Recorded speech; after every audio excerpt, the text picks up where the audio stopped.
আপনি যদি বলেন যে আপনি একটা ব্যবসা করেন, আপনার ব্যবসা আমি 1,00,000 টাকা ইনভেস্ট করলাম, এই 1,00,000 টাকা আনুপাতিক হারে যা প্রফিট হবে তার 50% আমাকে দিবেন, 50% আপনি দিবেন, অথবা 60-40 অথবা 70-30, যেভাবে আমরা দুজন চুক্তি করে নিব, এটা জায়েজ হয়।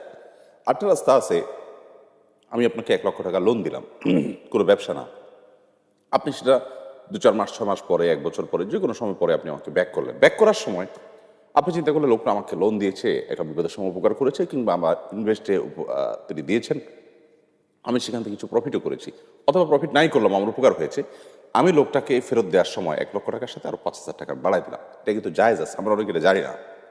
দাবি না করে যিনি হ্যাঁ, কোনো আলোচনা, মানে এখানে কোনো আমারও আশা থাকবে না যে আপনি দিবেন, আমি নিছক আল্লাহকে খুশি করবার জন্যই দেব।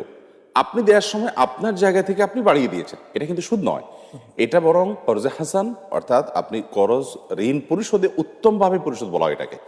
আমরা অনেকে এটা না জেনে মনে করি না সুদ হয়ে যাবো, তো এটা বরং এটা উত্তম যে একটা মানুষ আমাকে উপকার করেছে, ঠিক আছে আমি তাকে একটু বাড়িয়ে দিলাম। হ্যাঁ, যদি আমি বলি যে ভাই আমাকে কিন্তু বাড়াই দিতে হবে, অথবা আমার আশা থাকে বা দুজন আলোচনা থাকে, তাহলে